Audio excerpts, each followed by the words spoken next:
এক মিনিট নীরবতা পালন করেছি কাদেরকে লক্ষ্য করে, কার জন্য এই নীরবতা আমরা পালন করেছি। যে জুলাই 24 যে হত্যাযজ্ঞ চলেছিল, স্বৈরাচারী যে সরকার, তাকে সরানোর জন্য ছোট্ট একটি দাবির প্রেক্ষিতে 1000-এরও বেশি নিহত হয়েছে, বুকে বুলেট দিয়েছে। তারই একজন আজকে যশোরে গত বৃহস্পতিবারে সে মৃত্যুবরণ করেছে। তার সেই বুলেট ইঞ্জুরির প্রেক্ষিতে চিকিৎসাধীন ছিল, চিকিৎসা চলমান ছিল, বাড়িতে এসে আবার শরীর খারাপ হয়, আবার ঢাকায় ফিরে যায় এবং সেখানে মৃত্যুবরণ করে। এই ছাত্র জনতার যে গণ-অভ্যুত্থান, যে বিপ্লব শব্দটা আমরা হয়তো ব্যবহার করছি না, কিন্তু আদতে এটি বিপ্লব। তাদের প্রতিনিধি, তাদের ট্রাস্টি হিসাবে তাদের যে প্রত্যাশা, সেই প্রত্যাশাকে পূরণ করার জন্য আমরা এখানে এসেছি। আপনারা সকলেই জানেন যে সংস্কার তো এক ব্যক্তি, আমি বসে টেবিলে লিখে দিলাম সংস্কার হলো না, সকলের সঙ্গে আলাপ করতে হবে। সে আলাপের চলমান আছে, বিভিন্ন রাজনৈতিক দলগুলির সঙ্গে আলাপ আলোচনা চলছে, নেতৃবৃন্দ বিভিন্ন রাজনৈতিক দলের সঙ্গে আলাপ আলোচনা, বিভিন্ন কমিশন হয়েছে।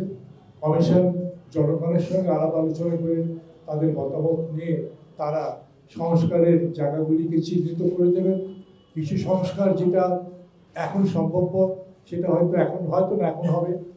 আর আইনি কাঠামোর মধ্যে এনে, সিস্টেমের মধ্যে এনে আমাদের ডেভেলপ করতে হবে সিস্টেম। ব্যক্তির পরিবর্তন হবে, সিস্টেম থেকে যাবে, সেই সিস্টেম অনুযায়ী সব কিছু চলবে।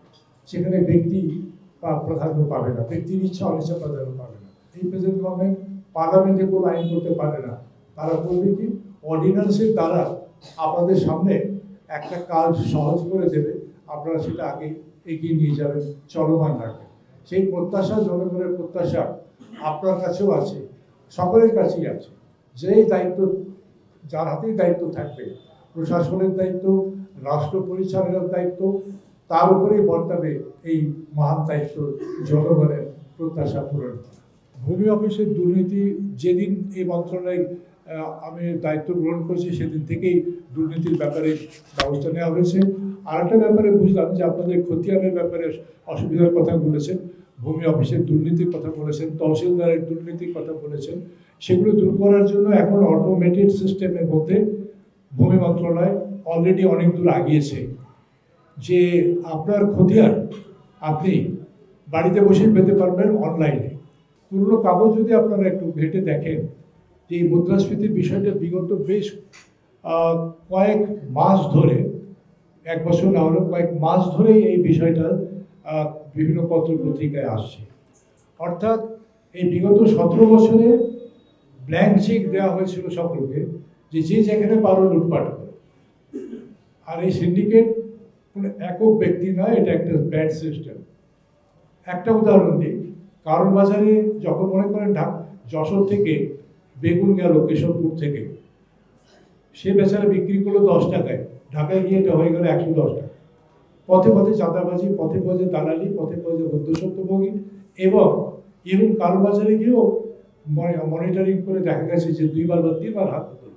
আমাদের দেশে এই মুহূর্তে প্রায় 1500 স্পট আছে, পিকনিক স্পট। আমার এজেন্ডার মধ্যে আছে যে আমি এগুলো ভিজিট করব, বেড়াতে যাওয়ার জন্য না, ওখানে যাতে দেশের মানুষ বেড়াতে গিয়ে একটা স্বস্তির নিঃশ্বাস ফেলতে পারে। বসার জায়গা নেই, ওয়াশরুম নাই, খাওয়ারও কিছু পাওয়া যায় না। এই যে বিভিন্ন জায়গা যেগুলো আপনারা দেখেছেন, পাথরকুণ্ড বা আরও অন্যান্য জায়গায়, সিলেটে বা আরও সারা দেশব্যাপী, সেগুলোকে একটা ফেসিলিটিস দিয়ে যাতে পর্যটন ব্যবসা করবে না, সুযোগ সুবিধা তৈরি করবে। মাস্টার প্ল্যান একটা গ্রহণ করেছি ভূমি মন্ত্রণালয়।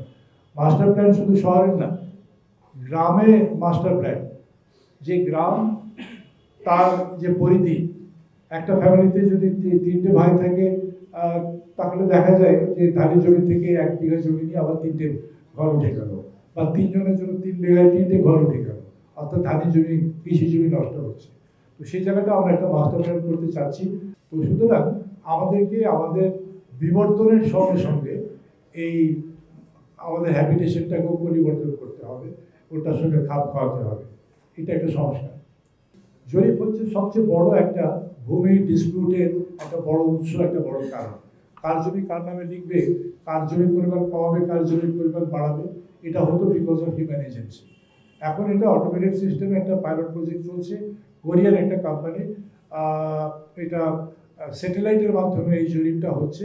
এইটা হয়ে গেলে এটা পুঙ্খানুপুঙ্খানুভাবে হচ্ছে, এটা 3 ডাইমেনশন টাইপের। এটা হয়ে যাওয়ার পরে আগামী 50 বছর আবার জরিপ লাগবে, আর তখন 1 প্লট 1 খতিয়ান, এই জায়গায় আমরা যাওয়ার চেষ্টা করছি।